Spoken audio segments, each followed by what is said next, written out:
Salam Bapak Ibu semua yang terkasih. Hari ini hari Sabtu tanggal 6 Juni 2026. Kita masih dalam pembahasan seminggu bersama Uria, hari yang ke-6 dengan judul renungan Kepolosan di antara kelicikan.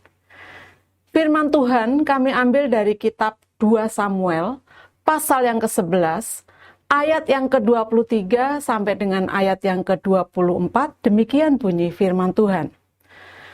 Suruhan itu berkata kepada Daud, "Orang-orang itu lebih kuat daripada kami dan keluar menyerang kami di padang. Tetapi kami mendesak mereka kembali sampai ke lubang pintu gerbang.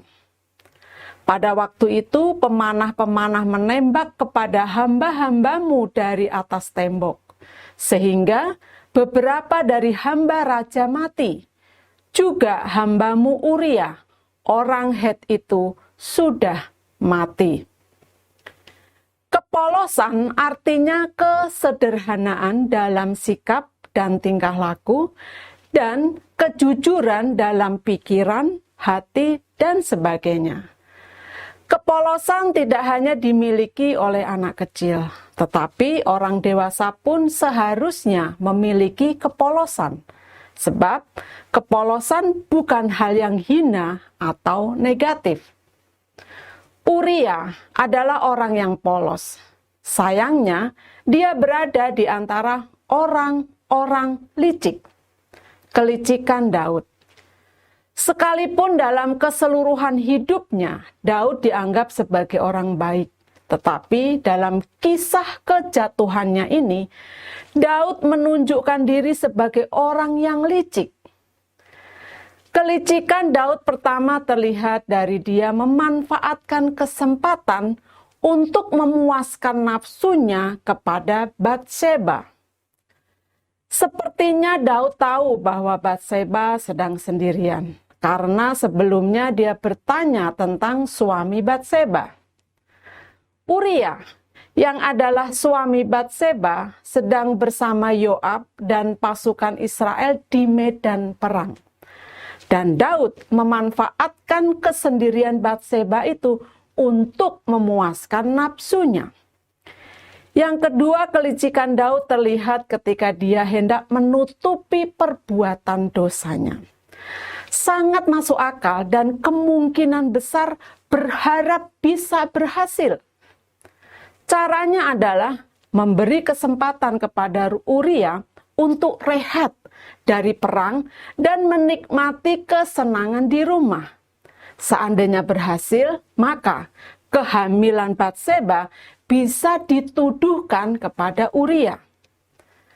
Berlanjut pada kelicikan yang ketiga, karena kegagalan dari kelicikan yang kedua.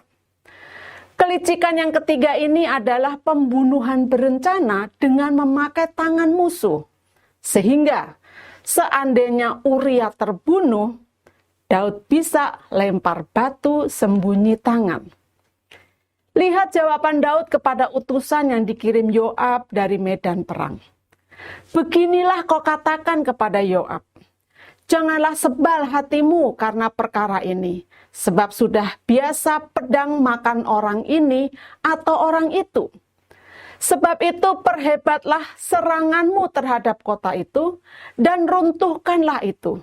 Demikianlah kau harus kuatkan hatinya." Jadi Daud menutupi kerjasamanya dengan Yoab dalam rencana pembunuhan Uria itu di hadapan utusan tersebut. Sungguh licik, dan Daud pun berhasil. Kemudian kelicikan Yoab. Sekalipun tindakan Yoab berdasarkan perintah Daud, namun tetap saja dia menunjukkan kelicikannya.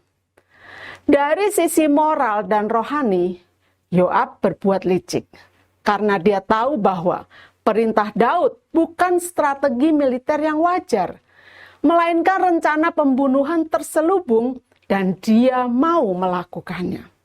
Keterlibatan Yoab coba ditutupi dengan perkataan-perkataannya kepada utusan pembawa berita perang kepada Daud. Ini menambah kejelasan bahwa Yoab juga termasuk orang yang licik.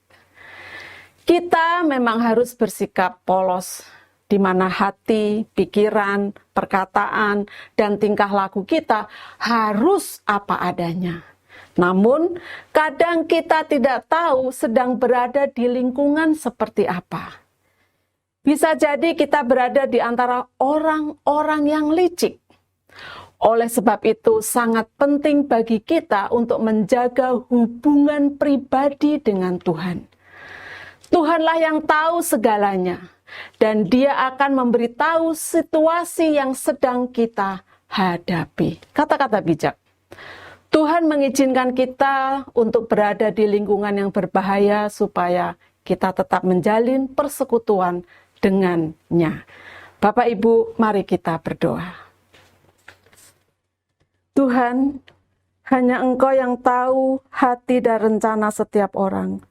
Beritahu aku ya Tuhan, jika ada orang yang licik di sekitarku. Dalam nama Tuhan Yesus, aku berdoa dan bersyukur. Amin. Puji Tuhan, kiranya renungan hari ini menjadi berkat bagi Bapak Ibu semua. Tuhan Yesus memberkati. Amin.